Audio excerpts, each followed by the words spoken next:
Okay, T acquired. All right, let's get started today talking about AC/DC Ultimate, in this case, 2022. Yeah, and like I said, if you have any questions, just sound off in Q&A, and I'll do my best to get to them. And if they're not related to what I'm talking about, I will touch base and chat about them at the end of the workshop. But thank you for attending today. We've got a fair amount of people attending today. And just a reminder as well that we will record this as always, and then we will be uploading these to our YouTube page. And I do believe we'll probably, in about 2 weeks' time, we're going to do another one of these same workshops, just because we want to get a lot of people in to talk about the new product. So let's begin, as we should, with people mode. So people mode is a pretty substantial addition to AC/DC Photo Studio Ultimate 2022. You know, in the past in AC/DC, I'm just going to navigate actually to a people folder here, and we'll just have a look at this. We have a bunch of different people I've added to this folder. This doesn't necessarily have to be the case for you, because people mode is going to scan your photos anyway and identify the people in the photos. But in my case here, I've just thrown them all into one folder. And the reason why is because we used to have to go through in view mode. And what we had to do is, I'm just going to click on an image here and bring it into view mode. What we had to do is we needed to make sure that, okay, well, this is an image of a person that I want to identify. And so what we'd have to do is we'd have to go to the show face outline function, and we'd also have to go to the face tool. So both of which are in this bottom bar in view mode. And basically from here, we go through the process of naming our subject. So I knew that this is, in this case, this woman, Farah. And what I'd do is I'd hit enter. And what this would do is basically it would, once we've had entered information like this, what we would end up doing is AC/DC would sort of scan your other image files that contain face data, right? In this case, once you've turned on show outlines and it's going through the process of scanning all your images for facial data, what it would do is it go, okay, well, I know that this person is now Farah. If I go to another image, it should name it even though this previously wasn't named. And I'll go to another image. And then what happens is basically as you name people, AC/DC will learn about that face. And so what you might have to do is you might have to go in and name people in profile. So when their face is, faced away from the camera or slightly askew in this case, and it would go through and it would basically learn these people's names. Now, that's the same case in terms of people mode. The difference is what people mode does is it sort of puts it all in one location here. Let's see if I can make sure that this is hidden I just want to hide floating meeting controls. Okay, there we go. That's better. Is AC/DC 2022 ready for Windows 11? I believe it will be, we're told. I think that, I want to say absolutely, but I'll need to double check with the developers. Maybe that's something that email me in regards. I'm fairly certain though that Windows 11 is acting more like an update than it is really like a massive product change. And so a lot of the infrastructure with past products and things like that should be highly functional in Windows 11. But please email me and I'll get to the bottom of that for you.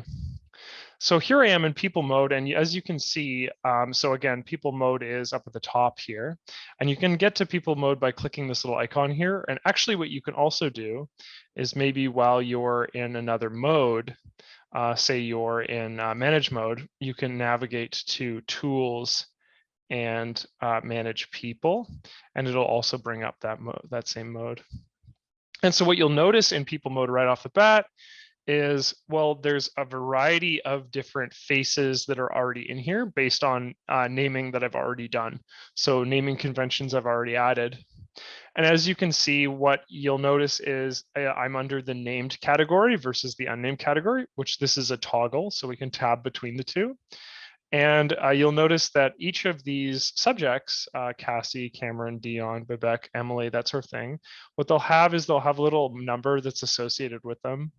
So when I click on my subject here, if I click on Emily, for example, and I go into Emily's category, you'll see that there's exactly 7 images listed here.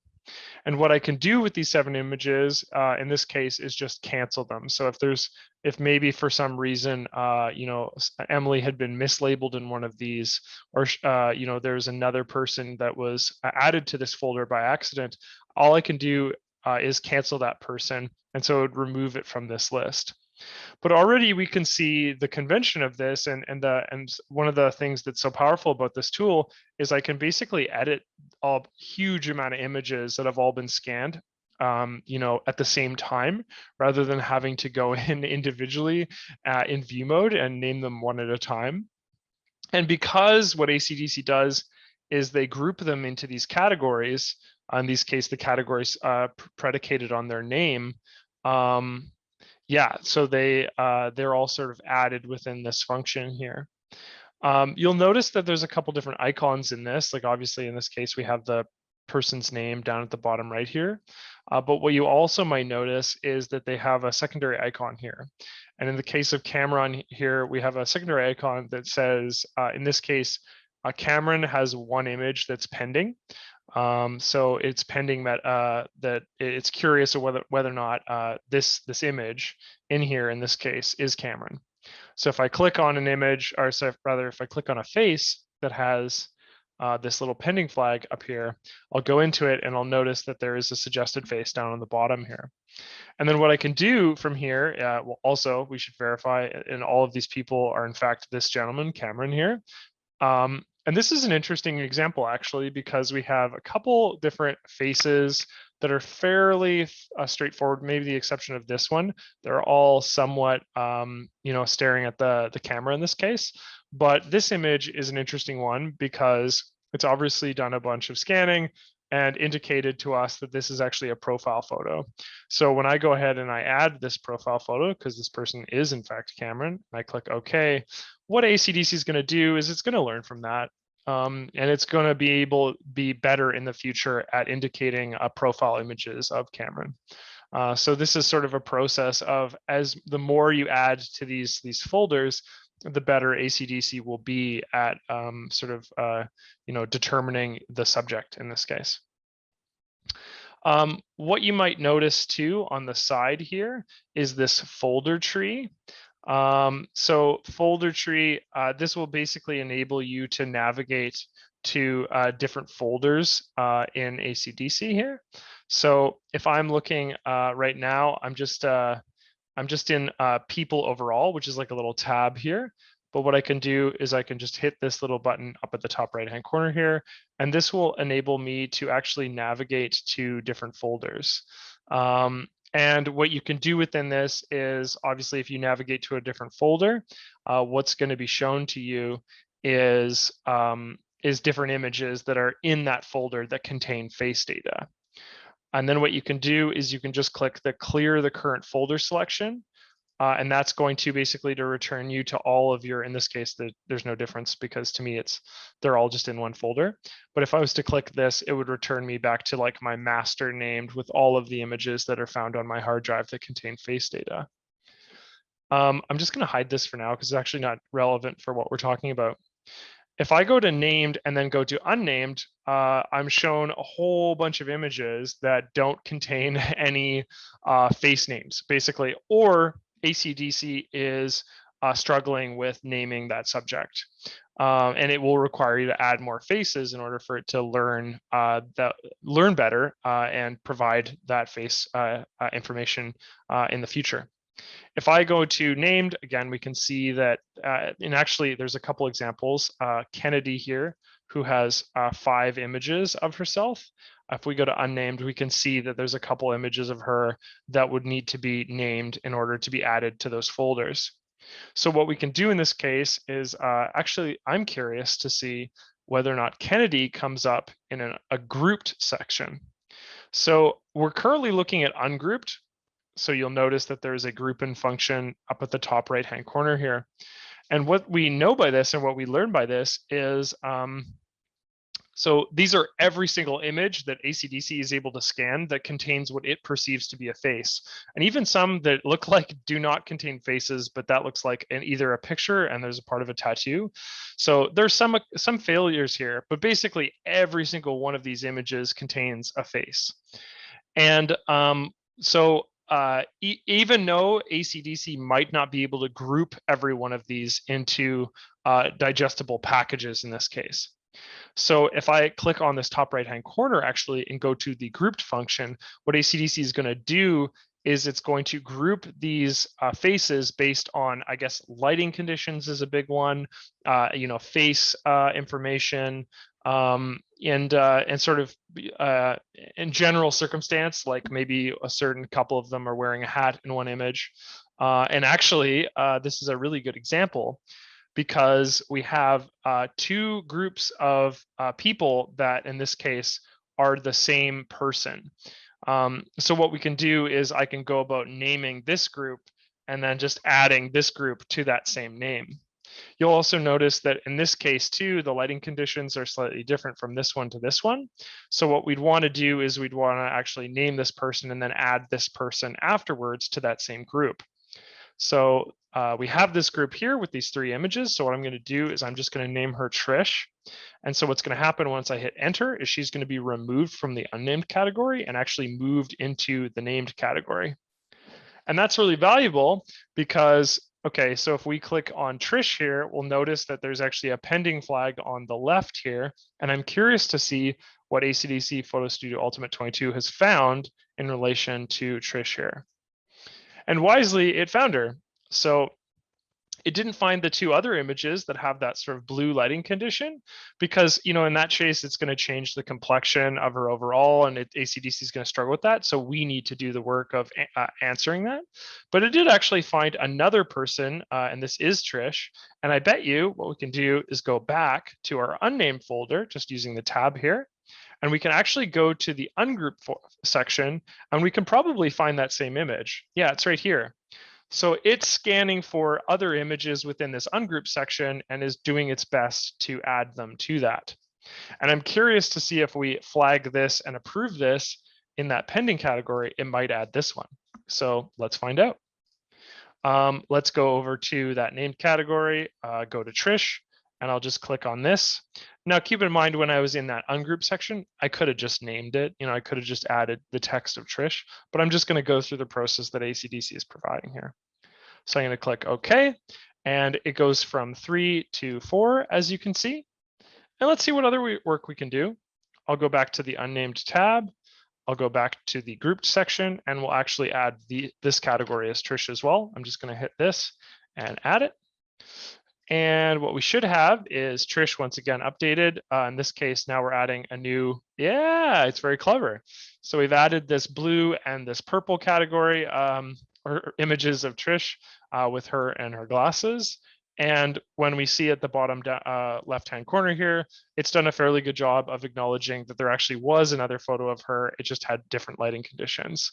So it's doing, as you can see, actively as you're adding this information, it's doing a much better job of learning the more information we provide. And this is pretty incredible considering what we started with was 3 unnamed images. I mean, I don't need to rely on these functions because in this case, I do know, who these people are, but it's always helpful to go through the process of adding and naming them myself. So we have a big group of images here, a group of 10. We can always click on this group under the unnamed tab and verify that these 10 images are all the same person, which they absolutely are. So they're Brian in this case. So I'm actually going to name Brian and I'm going to hit enter and he'll be once again removed from my list. Just one other thing I'd like to note, and I'll go back to the ungrouped section. One thing I'd like to note is you can actually hit this tab right here, which shows the source image thumbnails. And when I click that, it's actually going to bring up all the images that we saw previously, but it's just going to show us the context of those images rather than a zoom in on the face itself. And this might be useful in some cases especially in the case of these two images where I'm like, where are these coming from? And it turns out that it looks like one of them is actually coming from a newspaper and the other is coming from a tattoo. So now I can also go in and I can actually adjust the faces that it's seeing. But my guess is that it's actually already seeing those faces. Let's see, in view mode, go in.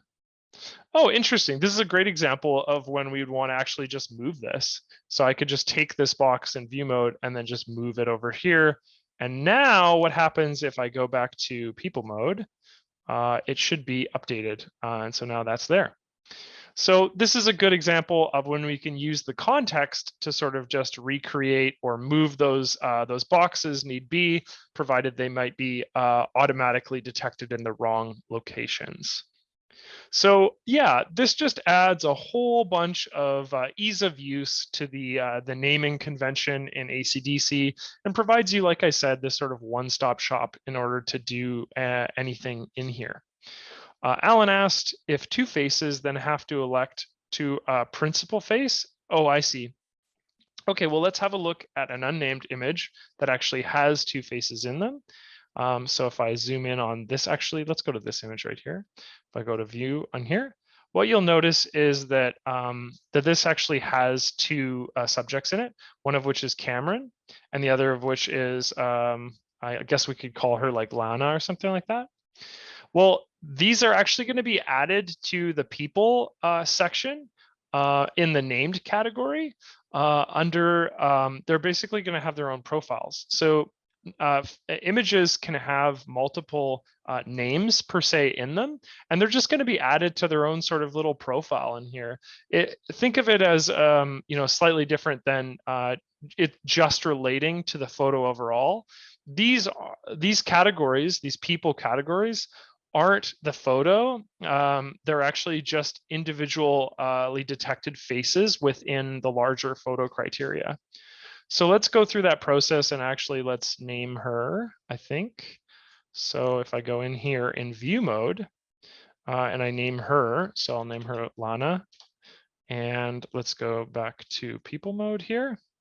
And Lana pops up. And if we navigate to Lana, with the context turned on here, show source image thumbnails, you can see that both of these images, Alan, actually contain two subjects, right? And then the images beneath, in fact, actually, there's only one image of Lana on her own here. So it'll be detected as Lana in this case. And as you can see, we already have Cameron detected. I'll go to Cameron's field. And you can see that a bunch of these images also contain Cameron with Lana, and we're still working with multiple faces in this instance. Alan, does that answer your question in regards to having multiple faces in the same image? There shouldn't be any principal in this case, though. There's no like hierarchy in terms of the names. They all just show up in their own category. Awesome. I'm glad that that answers your question, Alan. So the next mode I'd like to talk about, it's a bit of a smaller mode than people mode, but is media mode. And media mode, to those of you who've been using AC/DC for quite some time, is what is functionally replacing photos mode. Alex asks, does faces work with pets as well as people? That's a good question, Alex, that I haven't checked. I know that in development meetings in the past, AC/DC has suggested that they wanted to incorporate, I think it was animals and objects. Now, it is possible that face mode does potentially work for animals now. It just might not be very effective at it. And the reason why is because it's searching for specific criteria of what like human faces look like rather. But can you send me an email, Alex, and I will get you a confirmation as to whether or not that does in fact work. My guess is it currently would work not very well if you were to try to go into view mode and add a box around your pet and then search for that pet. But I do need to get confirmation on that because I'm actually not certain. So maybe shoot me an email. And I'm just going to repeat aprice@acdsystems.com. Okay, let's talk about media mode really quickly. So media mode is very simple. Basically, it's an improvement to photos mode. So I'm just going to navigate back to manage mode, and then we'll navigate to media mode. And I will close this primer. And what we're showcased here is a huge list of images. And this will definitely remind people of photos mode in the previous versions. What I'm going to do is you'll notice that at the bottom left and bottom right of the user interface, there are these little tabs, and this shows and hides the folder pane. And there's one on the right that shows us grouped information. And so we'll utilize this, although you can just close them. So one of the nice things about this is it enables you to click on your image, for example, and you can right click to open up and view, edit, and develop. And if I double click on it, it'll actually, instead of directly opening up into view mode, it will keep us in media mode, but allow us to view this image from the thumbnail itself. So I could click on these various images and be brought up. And this is a marginal improvement to what photos mode did, because whenever you clicked on an image, it would bring it up into view mode specifically, and it wouldn't let it would basically leave the mode you're currently in. So if I click on these images, they're brought up. And what you'll notice is actually is it just zooms in completely, and I can double click to unzoom in. So media mode from a standpoint of searching works quite similar to that of manage mode. So I can go up to my folders, which again, I opened up using this left panel here.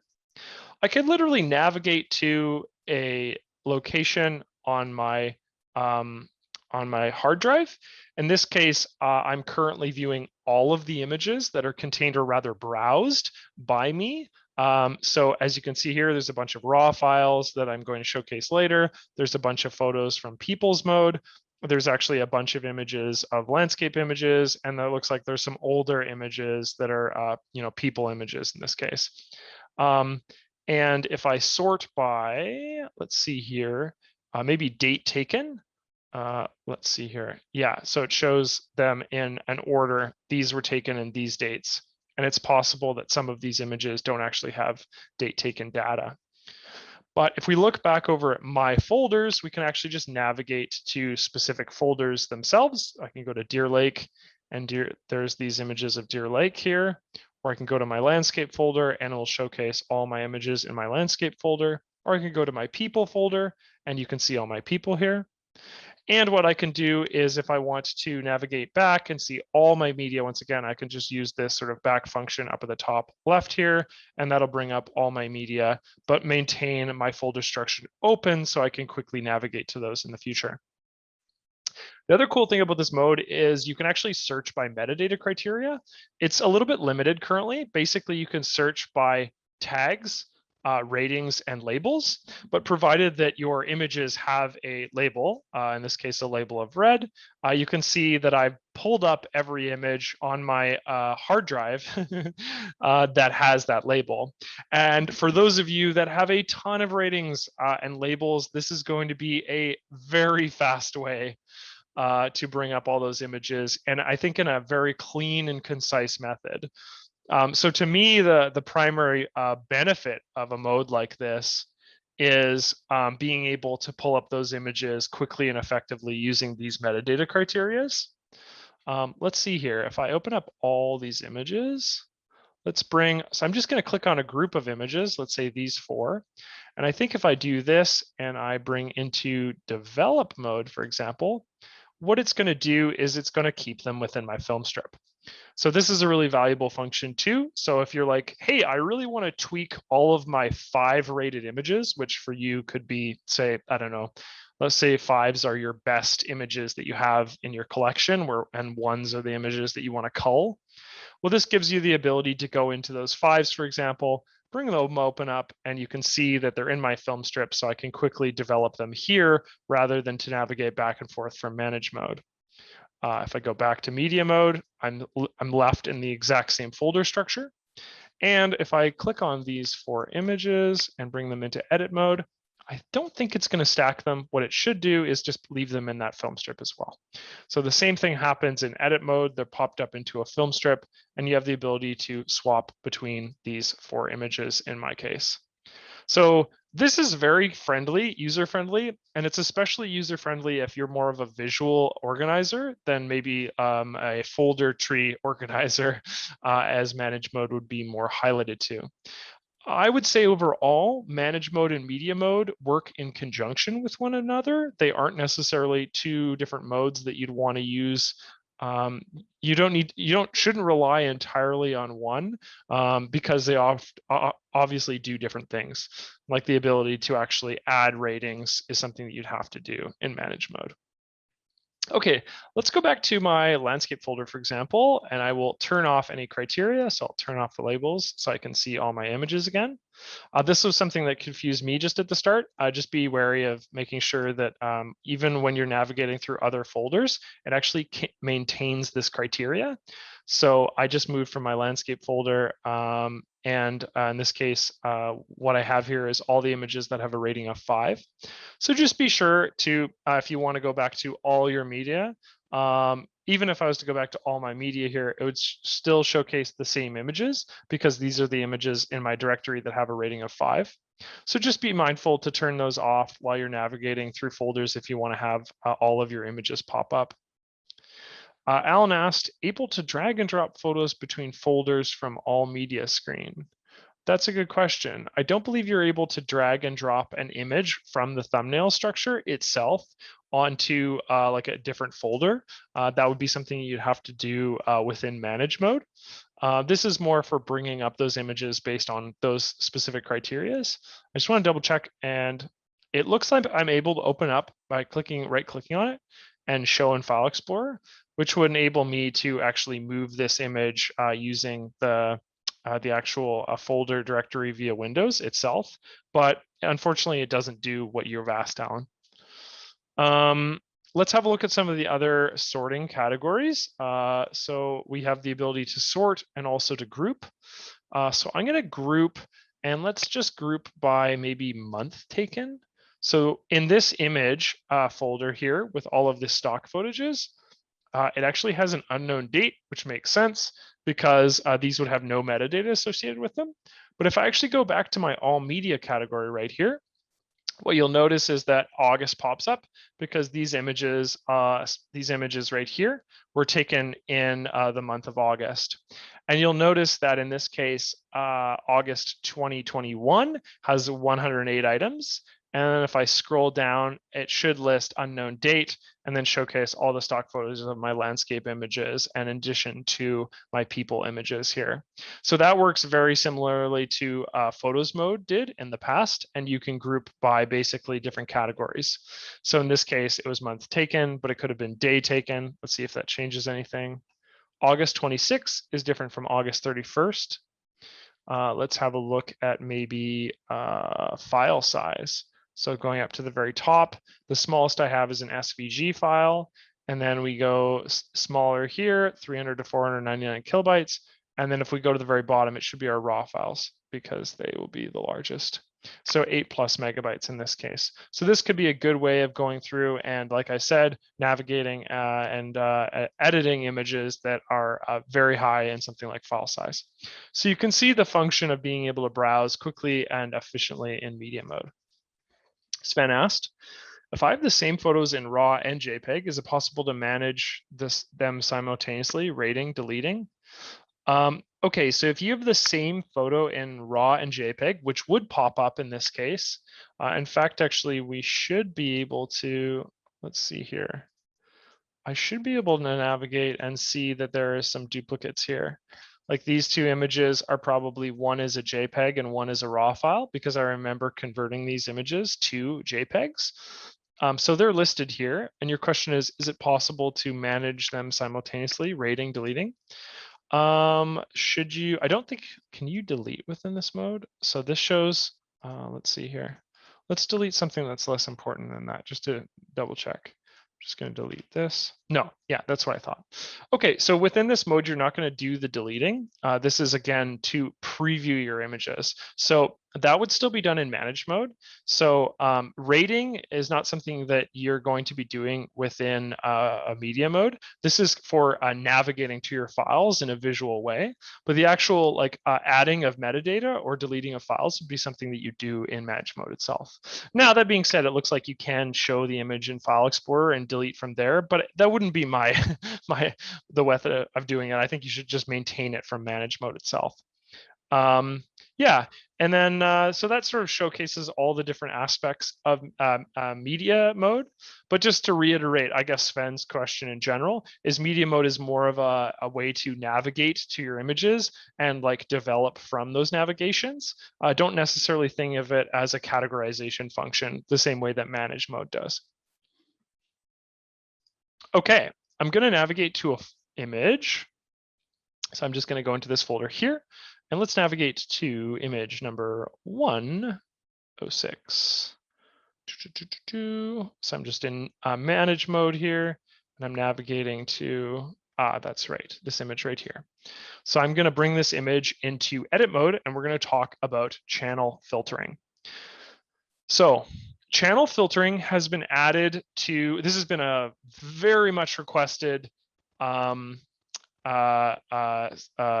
very much requested in terms of way to deal with different RGB qualities. Oh, I'm see. Okay, Sven asked, my question was not necessarily limited to media mode. Yeah, and then in that case, those functions would be done within manage mode, right? So if I had navigated to an image in manage mode, say it was in that photo folder, I wanted to delete that one image, well, then I would delete it within this, the ACDC itself, like this image was the one that I wanted to delete. And that's as simple as that. And that file is now actually moved to my bin in Windows.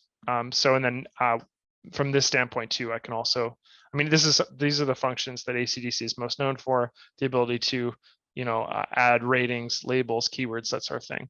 That's sort of outside of the scope of what we're talking about in terms of this workshop. But yes, to answer your question, Sven, there is where you would do your categorization functions. Okay, so we were in this image right here. And I'll go into edit mode and we'll talk about channel filtering. So channel filtering is the ability to filter based on specific RGB qualities. And also, Terry, I did see your question from earlier, and I'm going to get you to actually send me an email in regards to that question. I'm not going to be able to touch base in regards to that today. What I'll do in this case is I actually have this image here. We'll say what I want to address in this case would be, I just want to do a white balance change to the green in this image. Let's say I want this green to be less yellow and I want it to be more, you know, more of a richer sort of emerald green. Well, what I can do is I can take this image and I can bring it into white balance, which is under color here. These channel filters are applied to exposure levels, auto levels, tone curves, light EQ, dehaze, dodge, and burn. And then it's also applied to a couple of the color features here. So let's just have a quick look under white balance and I'll show you what I mean. So the channel filtering is this little box that appears up at the top here. And this did not previously exist within, pardon me, ACDC.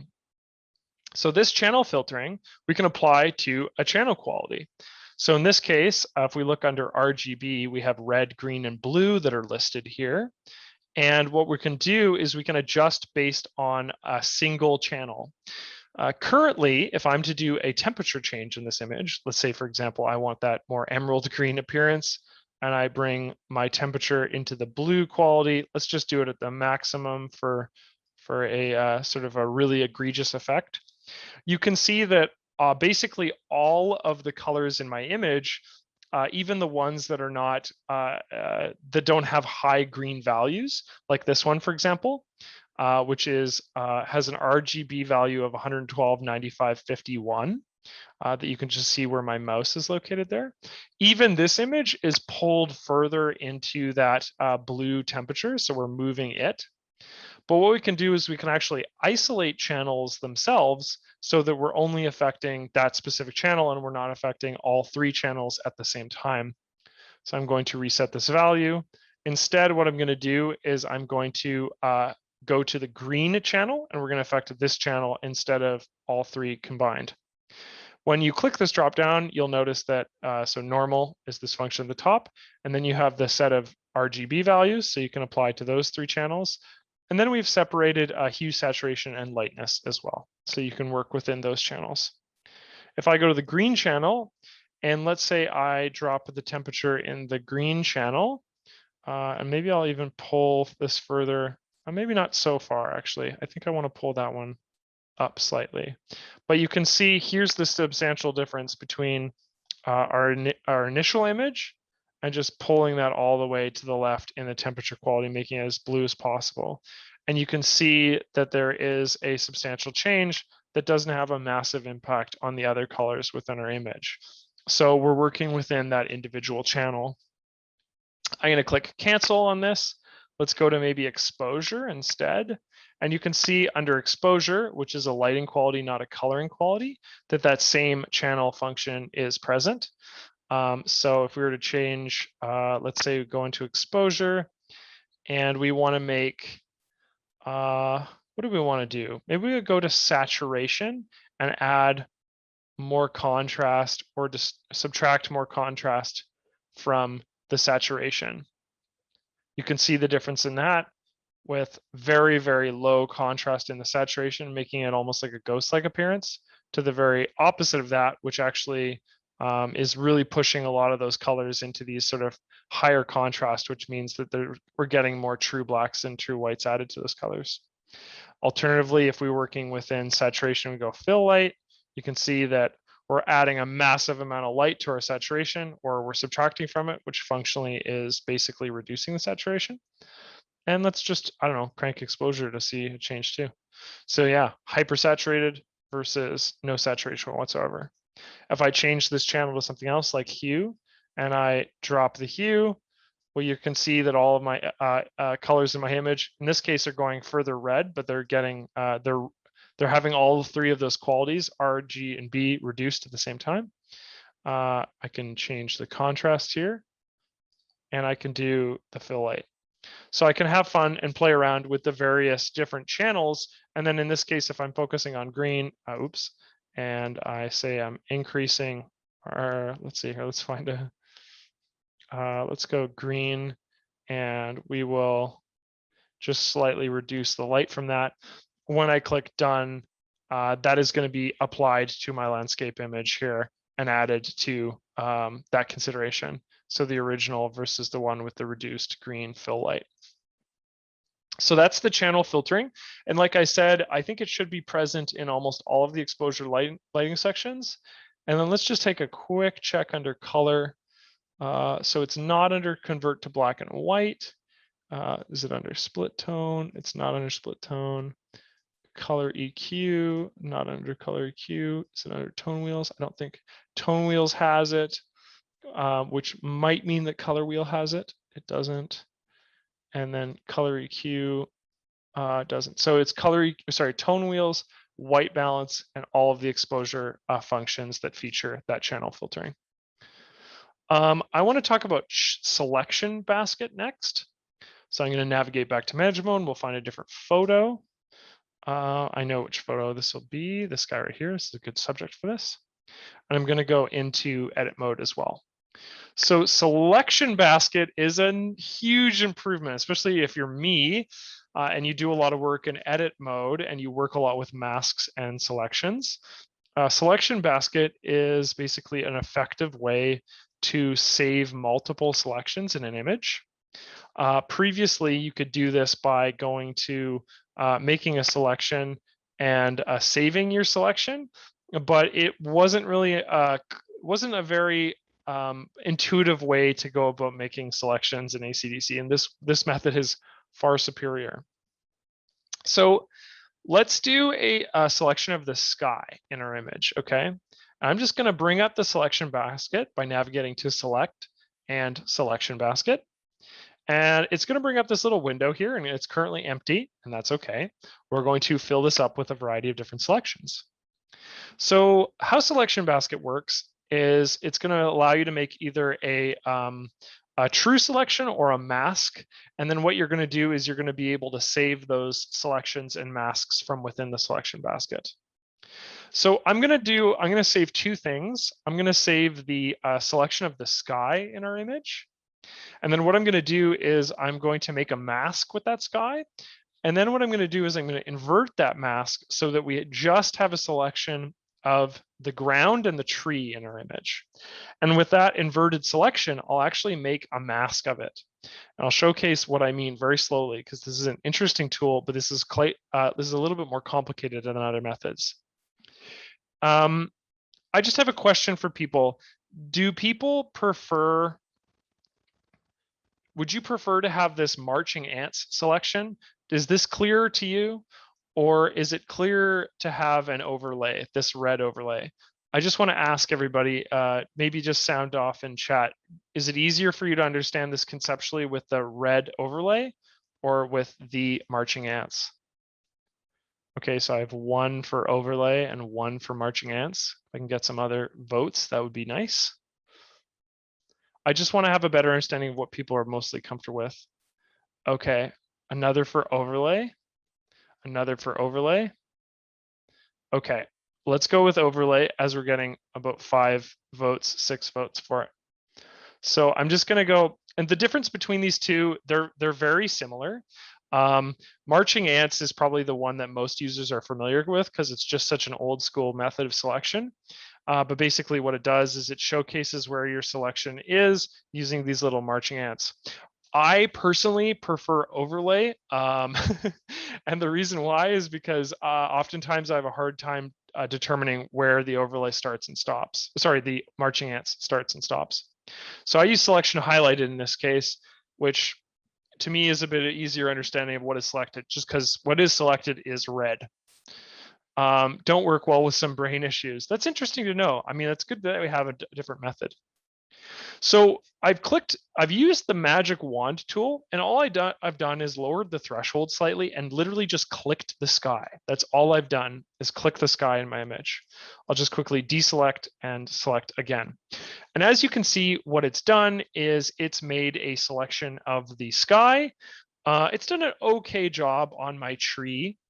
Maybe what I'll do is I'll try to slightly reduce the threshold, and let's see if I can get a little bit more of the tree. It seems like it's still getting a little bit of the edges, but it doesn't matter. For the purpose of what I'm talking about, this is going to work great.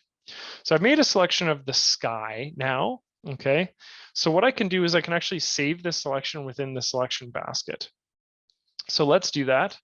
Add the current selection to the basket. So this is a selection, not a mask. So what I'm going to do is click here. And what you can see is now I have this little selection tab that I can use. And I can do things with this. For example, let's talk about what I can do. So to gather a selection is these tools on either the right and to gather a mask.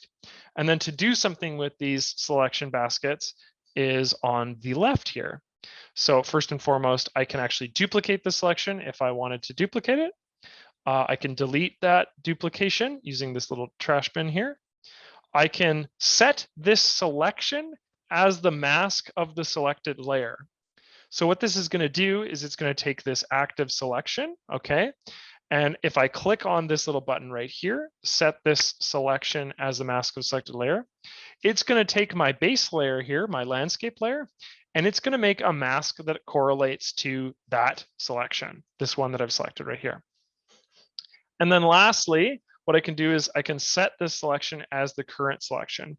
And this is really useful. So in the case that I have selected and deselected, what I can do is I can actually just use the selection within my selection basket to quickly make that selection again.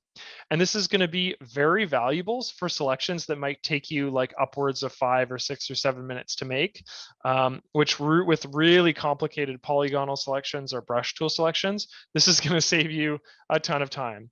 So make sure to, after you've made that selection, just add them to the selection basket using that button there. Okay, so what I'm going to do is I'm going to deselect once again because I don't need that active selection now that I have it saved in my selection basket. And now what I'm going to do is I'm actually going to transfer this selection to a mask. Okay, so let's do that, and then let's explain slightly what this is, because some of the users might not be familiar with the concept of masking.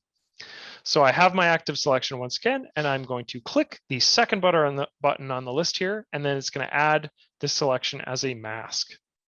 Okay, so we have our mask. This is excellent. So let's have a look now. We're going to transition from the selection basket. So we can ignore this for now. And we're just going to look over at our landscape layer that's listed on the right here. Okay. So now we have a mask of our sky in our image, right? So what this does is I have my base layer, in this case, my landscape image, and I have this mask. What this mask showcases to us is it basically turns a part of our layer on and it turns a part of our layer off. And what is turned on is indicated by what is visible, aka what is white within this mask thumbnail. And what is turned off is indicated by what is black and alternatively by what is checkered in the actual image itself. So masking enables us to isolate specific parts of our image and do certain effects to those parts of our image. In the case that I didn't like my sky in this image here, what I could do is I can actually invert this mask and place a new sky beneath the image. So let's do that to showcase this power. So again, what we're doing is we're working with the selection basket and we're working with masks.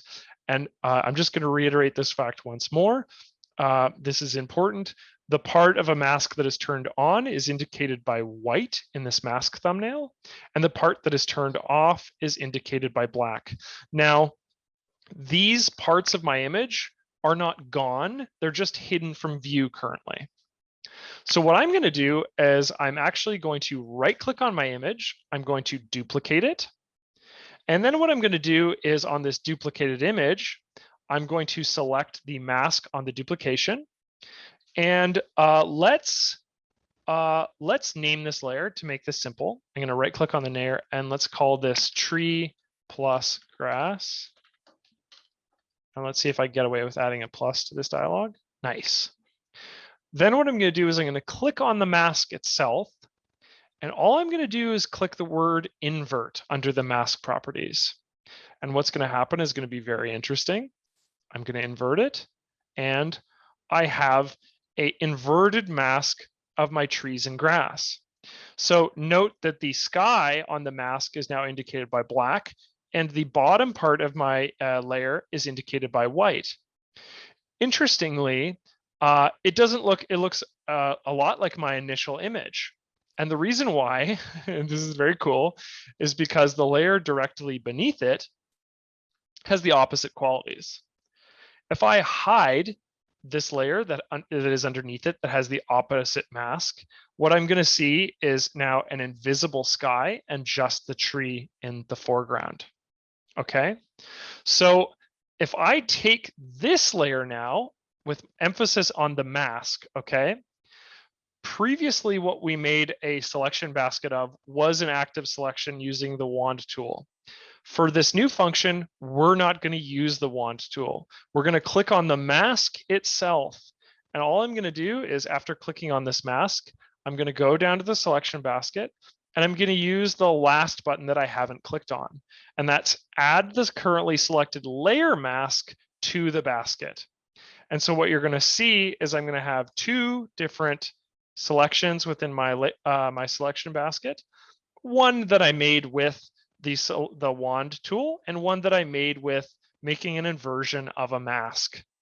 Now, the cool thing about this is I can take this mask that I've created, and I can actually make an active selection of the mask using that set this selection as the current selection. So what this is going to do when I click this is it's going to make a selection of all of the foreground and the tree and noted by the selection overlay. So we can see that that's done. Lastly, what I can do is let's just like quickly look up an image that has mostly sky. Yeah, we'll use this one. So I'm just going to navigate to an image in my my film strip here. I'm going to click on this image and I'm going to drag it onto the layer panel beneath my trees and grass. Okay. I'm going to click OK. And then what I'm going to do is I'm just going to expand this image until it's all sky like that. And I'm going to commit the layer. Now, when I take this landscape layer that contains all this sky and I put it beneath my tree and grass layer, I have a whole new sky. So, I mean, obviously I'd want to tweak the refining of the tree on this to make it look a little bit more visible, but this was a fairly painless and quickly and efficient way to add a sort of a new sky in my image. And this is made possible by the simplicity of the selection basket. Now I'm going to take a time to pause here and just ask if there's any questions in relation to the selection basket. Ask them now, because this is a little bit more of a complicated this is a bit more complicated than the other tools that we talked about, and it requires, in this case, an understanding of layers and masking. So hopefully I've done this in a way that makes it quite simple. I'm only, in this case, making a mask of the trees and the grass, but this should give you an idea of the power of the selection basket. Brian asks, how is this different from develop mode? This tool, the selection basket and the layer functionality is just straight up not something that's in develop mode. This is not possible in develop mode because there are no layers. Hopefully that answers your question, Brian. If you have any other questions, just be sure to add them to the Q&A panel, not the chat. And then if there are no further questions, I will move on to the next tool in our in this video. Gives me a chance to have some tea. Okay, that is a-okay. It looks like people have a relative understanding of this, and that's great. And we'll move on. So I'm going to navigate back to manage mode, and I'll just discard this. And let's talk about luminance and color range as our next focus in our video. Oh, we actually haven't talked about channel selection. Sorry, we should do that first. So channel selection is useful because it requires us to have a bit of understanding of that selection basket first. So I'm going to navigate to a new image, this Landscape 99 image. I'm going to bring it into edit mode, and we're going to navigate to select. So clicking select, I'm going to go to something called channel selection. Now, earlier in the filters, we talked about channel filtering. Pardon me. This is very similar. This is just a way to make a selection, okay, based on a specific channel. So I'm going to click channel selection from the select drop-down, and it's going to bring this window here with this nice preview. And what I can do is I can select a specific channel. And you'll notice that on the top here, it has them listed. So we have RGB. So there's the red channel, the green channel, the blue channel. Under cyan, we have the cyan, magenta, yellow, and black channel. And under lab and hue, we won't talk too much about these, but you can select all these different lighting criteria. You can even invert the selection. So let's say I select yellow because it's fairly simple to understand considering there's so much yellow in this image, and I invert it. It'll select the opposite of that inversion, okay? But in this case, I'm going to make a selection of the trees in my image, which are all this beautiful autumnal yellow color. So I'm going to select yellow under CMYK. And then what I can do is a couple different things. I can save this channel to my selection basket, very similarly to how I made a selection or masks using that function. This is just one different thing. It's actually using the channel itself. The other thing I can do is I can set it as an active mask. So what it would do is it would create a new mask and be placed over top of my landscape image here. Or I can just set it as an active selection, which might make the most sense for now. So we'll set as an active selection, And what it's going to do is it's going to put this red overlay over all of my trees in my image here. And then we can do some really fun things with this channel selection. So in the case that I wanted to increase the saturation on these, I can go to my vibrance.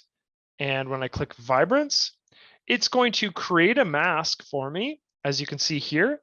But that mask relates identically to the channel selection that we've made. So clicking on vibrance, and if I was to increase the saturation, you can see that all the trees in my image, no other qualities in my image, are highly saturated now. If I was to click on hue and change the channel of that, you can see that the yellow in my image, as selected by channel selection, is now turned to blue, which is really ugly, but as you can see, enables us to slightly adjust the color to more orange, for example, and then adjust the slider from that of their original yellow color, which is pretty incredible, actually, that we can just target, in this case, similarly to the way pixel targeting works, but individual channels in this case. So once again, what we do is we navigate to channel and then select and then channel selection. And then we can select based on a specific criteria, RGB, CMYK, lab, and HSL. So we've gone ahead and then we've added this landscape vibrance adjustment to this image. And like I said, we can preview it without and with it on, and it's pretty dramatic.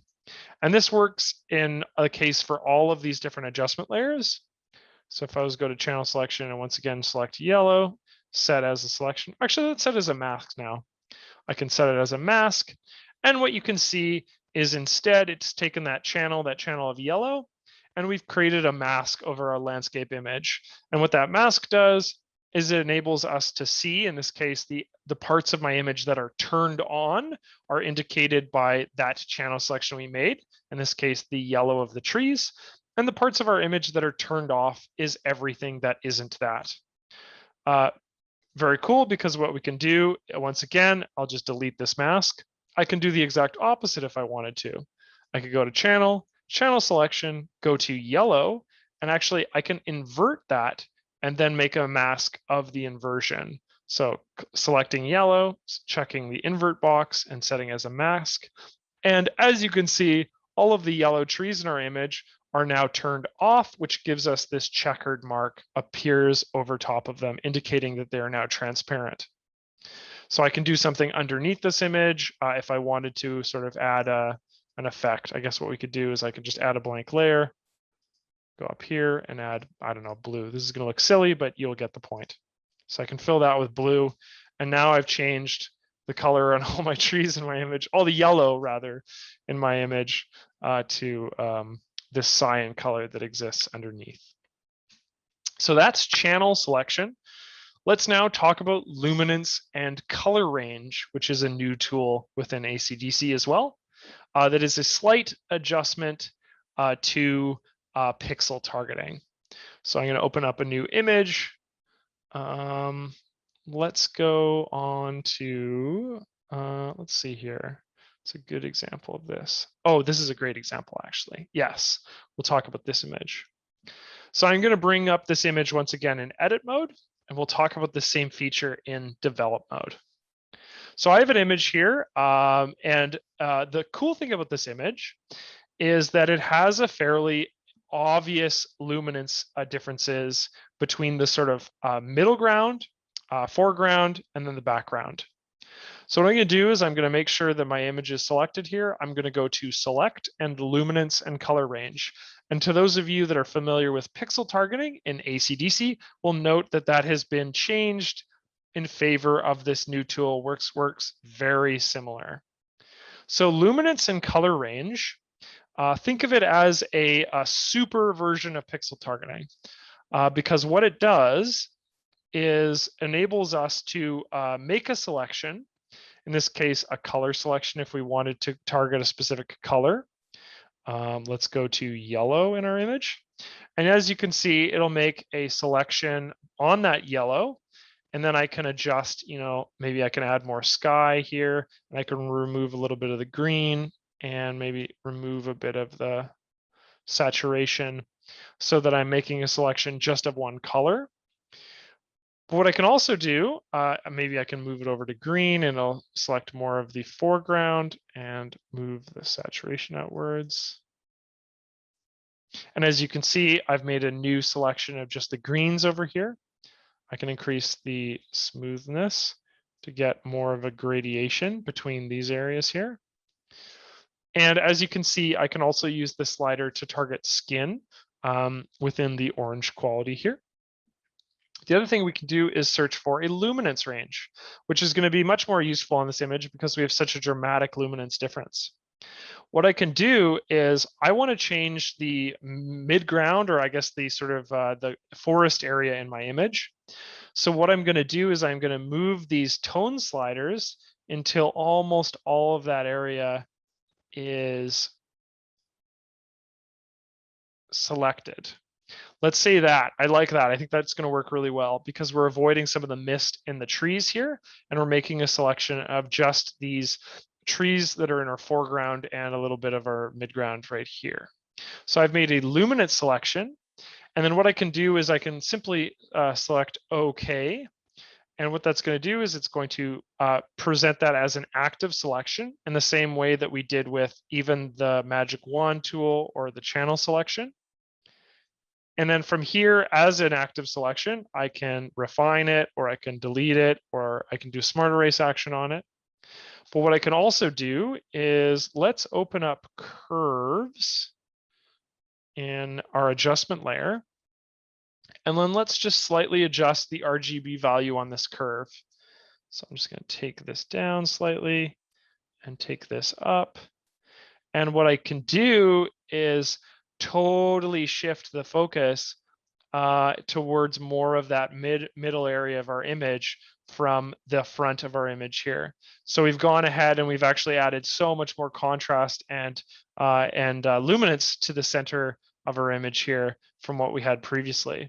So that's like a cool method that you can use something like this luminance sliders to select parts of your image based on, like I said, either the actual color of the image that you're looking for, or based on specific luminance criteria. And as you make these selections, you'll see your image change, right? The selection will be different based on how you adjust these sliders. In this case, I could have only just covered that portion here. And it's super visually valuable because we know what we're selecting in this case, and we can make some pretty dramatic adjustments to that. So I can go ahead and click OK. And let's say, I don't know, maybe I want to make a massive levels change to, to those areas or something like that, which is just the area that we selected in this case. So, and once again, because we have the selection, we can use the selection basket with the masks or the active selection from the actual luminance color range itself. Okay, very similar to that. Let's go away from this image. Let's see here. Pixel targeting in develop mode. Yeah, this is a good example. I'm going to open up this landscape image, and I'm going to open up in develop mode this time, not edit mode. And from develop mode, we can actually make a pixel targeting adjustment in develop mode, which with the brush tool. We could not do this before. So this is totally brand new to develop mode. And it's really exciting because it gives us so much more control with the brush tool. So in Toon, I'm going to click the brush tool.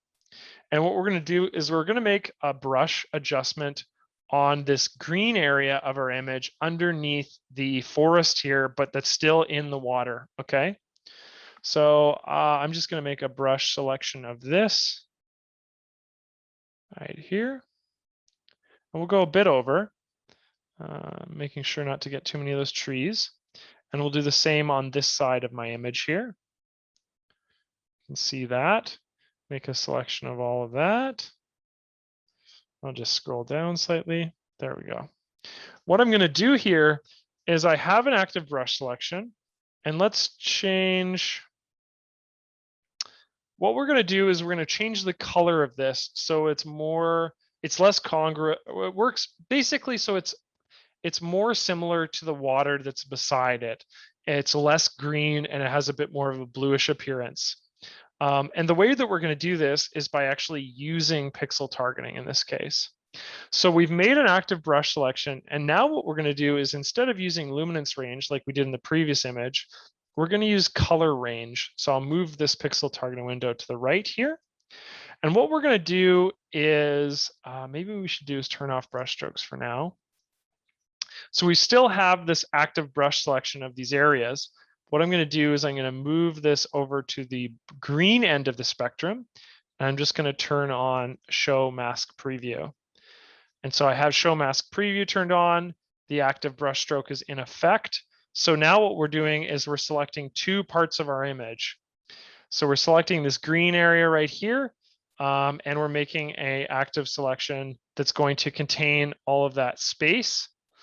But as you can see here, as the water becomes more blue in this area, we're actually making an omission in this area, which is really useful because now we're not changing anything that doesn't fall within this greeny yellow spectrum here. Before, with the brush selection, if I was to make a adjustment to one of these sliders, right, what's going to happen is that this blue is going to become purple, or this blue right here is going to become purple. And what we don't want that to happen. We just want to affect that sort of greeny water area that we're seeing there. So, okay, I have my pixel targeting selection. Let's just turn off this mask preview and let's play around with these green sliders and see what we can do. Even just a slight increase towards more blue from that cyan area, that's all we needed to do. That's almost looks perfect. It totally makes sense with the lighting. That area would be darker, but now it's less informed by that green color. And as you can see, we've cleaned this area all up entirely. So we'll zoom out, and that looks great. So we're targeting this with not only the brush tool, but also the pixel targeting tool using color range. And all we did is we went in and we made a slight hue change to that green area, and it looks fantastic. It's totally fits in with our image. And we can tweak this a little bit if we wanted, but I think it really gives us the best possible appearance that I think now is a nice blend between the color of those forest areas and then also the blue sky, which gives us this really cool contrast in our image. So that's using the pixel targeting tool in develop mode in conjunction with the brush. And just as a side note too, these functions only, the pixel targeting tool only works with the brush tool. It doesn't work with these general functions that exist underneath the develop brush. So I just wanted to point that out, but this tool is pretty incredible, actually. The difference between that and this is unreal. I mean, many photographers would say, well, this isn't true to the original image, but I'm just like, the contrast there and the color is so beautiful. Yes. While we're in develop mode, I'll just quickly touch on our new, we've added a gradient function. So I'm just going to close the brush tool and open up a linear gradient. And what we've done with linear gradients is, radial gradients rather, is we've added the ability to make adjustments to square spaces from radial spaces. So if I just make a small circular selection with this gradient tool, and we'll just crank the exposure to give an idea of what this is doing. Actually, yeah, let's do the opposite. There we go. What we can now do with the radial gradient tool is we can actually increase this slider called squareness, which, as you can see, adjusts the shape of the gradient itself.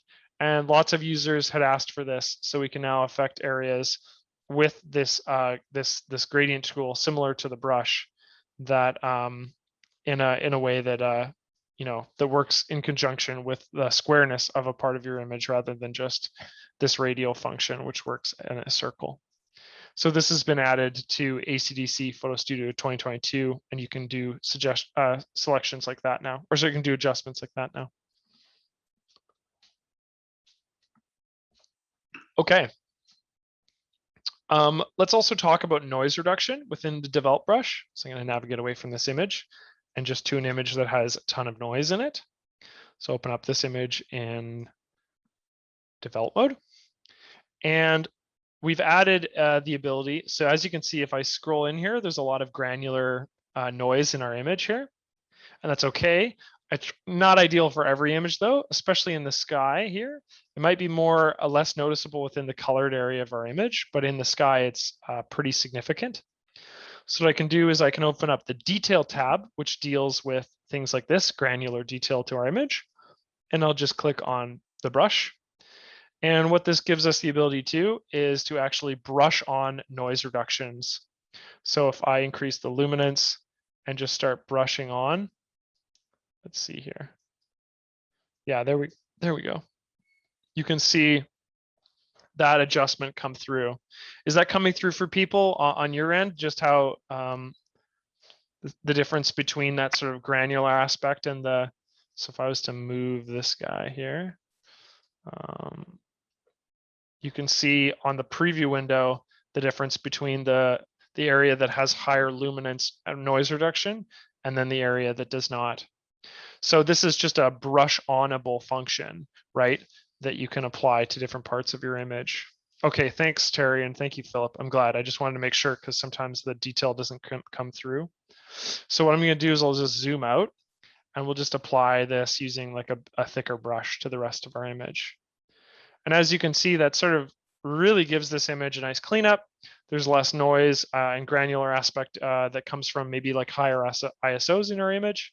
And that just cleans it up without impacting the detail in our image too much. So all this is, again, is under the detail panel under the brush tool in develop mode is just using these luminance and noise reduction functions here, where previously these were not available in this tool. And then I want to focus on lastly, and people have been asking for this ever since HDR and focus stacking came out. I just want to showcase the new HDR and focus stacking tools. They're pretty incredible. I want to start with focus stacking. So focus stacking looked like this in ACDC 2021 with this image that we're about to apply a focus stack to. So to just give you an idea of the difference between the first and the new one. So I'm going to open this image and I'm going to compare these two within this folder here. So just go down to compare images. So, so this image has had a focus stacking application applied to it. And as you can see, there's still a little bit of artifacts with this image because there was a fair amount of movement in this image, but it's done a fairly darn good job to apply this focus stacking.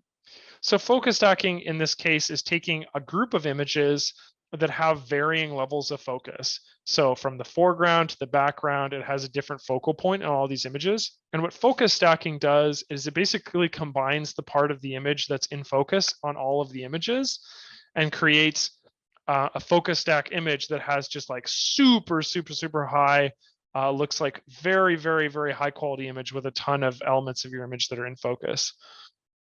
And unfortunately, this wasn't something that ACDC was very good at in previous versions.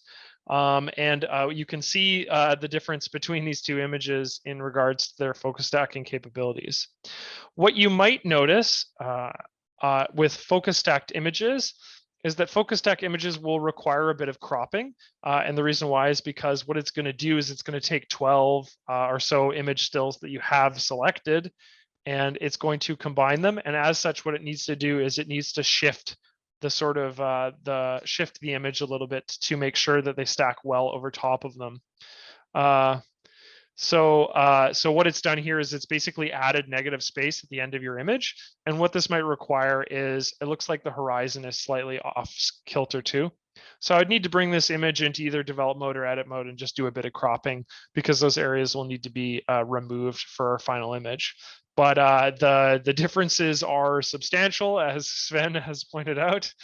But we just want to honor the fact that this was like a heavily requested element, and this was something that ACDC was still not very good at editing, and now it's literally night and day.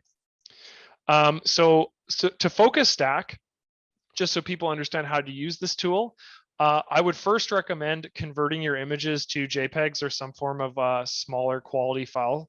And the reason why is just because oftentimes to run a focus stack will take quite a long time.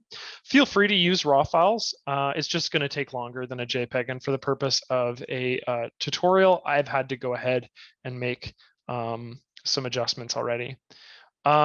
Focus stacking in general, what you're going to want to do is select maybe one every 4 pictures that you have that are focus stacked. And what this is going to do is it's basically going to give enough of a variation between your image, and it's not going to overly confuse the program. And you can work with a ton of different focus stacked files. Like I've done upwards of 30, but for best results, I'd recommend picking like one every 2 or one every 3 image. And then all I'm going to do is I'm going to process, and I'll go to focus stack, and it's basically going to align these images. And this might take a moment. And you might have to play around with it a little bit to figure out what sort of combination of images and which set of images works best. But in general, having the images be in order from sort of like, this part being in focus to, works the best. So I'll just save this JPEG and I'll just call it AC/DC focus stack, and let's see how it came out. Yeah, so it came out quite similar to that of our previous image, with a little bit of the area that we need to crop out. But again, we're seeing the emphasis on the water and clouds here, and it looks awesome. So that would be how you go about making a focus stack. And like I said, the only thing you really know is maybe you'd want to convert your file to, in this case, all I did was take these raw files. I went to batch, and I I converted them to a different file format. So if you want to maintain like high quality, but you don't want to work with raw, just convert them to a TIFF. Or if you want to like work with a file that's a bit smaller file size, convert them to a PNG or JPEG. And then the exact same function works for HDR. So I have this folder here of all these different HDR images. And what I'm going to do is I'm going to click these images in my folder here. Maybe not the super bright one. I'll just click these ones here. And let's see how an HDR comes out. So this case, HDR is these images here. And I'm going to do, once again, go to process and go to HDR.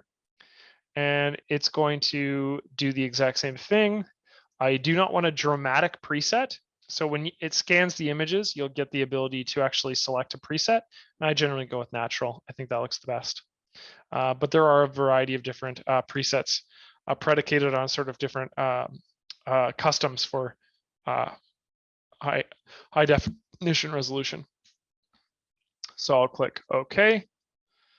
And it's going to do the exact same thing. And I'll blend these images, and it's going to give me an opportunity to save this as a JPEG momentarily. And we'll see what that final image looks like in comparison to the old one as well. I wonder if I save that 2001 image here. Let's have a look.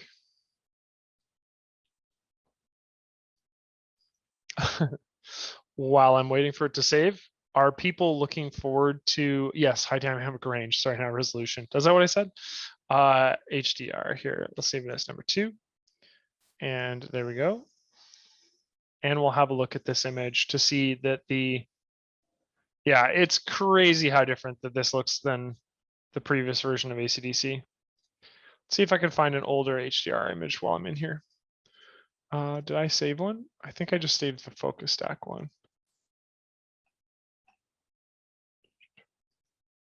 Let's see here. Yeah, I don't have an old HDR image, but that gives you an idea of the power of this tool, and just how great this function is to take a variety of different images and combine them together to get the best output possible. So I'm noticing that there is a little bit of yard work being done outside right here. I don't know if that's coming through on your guys's, but that does sort of wrap up the major tools within AC/DC and brings us to 1 hour and 30 minutes almost from when we started. So I'd like to open the floor to just any questions that you may have. Once again, I'll type in my email, aprice@acdsystems.com. And I would really encourage you to contact me there with any questions that I wasn't able to get to today. And from there, I will do my best to respond or to send suggestions to the developers or to get some support questions if that's what you need. But that covers not everything in the new product. For that, I would recommend just navigating to our PD page, our product page, and checking that out. But those are like the bigger tools that require a bit of explanation to cover. And we're very excited about this product. It's been in work for, like I said, over a year, and it's really coming along. So I think we've really provided a lot of user suggested updates. So you're welcome, Philip. Thank you. Thank you, Helen. You're welcome. Thank you, Terry. Do we already know upgrade pricings? I think our upgrade pricings are always going to be the same, Sven. And where you can see that is, well, we'll send upgrade emails regularly, but you can also just log into your ACDC account. And then from there, there'll be the ability to upgrade because they'll be listed on your My Apps section there. Thank you, Antonio. Thank you, Witold. Have a good night. Chris asked, is it possible to transfer the people data from one database to another? Yes, it absolutely is. Well, maybe not necessarily the database itself. I mean, basically how databasing works in ACDC is, in this case, I have a whole bunch of images that have these little metadata pending icons on the bottom left. Thank you, Victor. And in ACDC, I would get used to embedding all metadata in files. And how this works is you would go to Tools, Metadata, Embed ACDC metadata in all selected files. And what this does in the case of face data is it's basically going to save that information to the file. And then what you can do is you can catalog those files using a different function. So I'll click all these images and I'll go to, let's see here, metadata. No, it would be database, catalog files. And when I catalog files, you can see that import ACDC metadata, including categories, keywords, tagged, and collections is noted. And then face data is also noted. And as you can see, I can catalog ACDC face data. So this is the things that I've embedded within these files, as I just mentioned. And I can also catalog Lightroom or Picasa face data. So if you've worked in those programs and have saved faces to your images using those products, you can add those to your catalog doing that as well. So you can always embed your metadata within your files and work from there. It is also possible to as you're working and you're making adjustments and adding faces and things like that to your file, all of this is added to your database, right?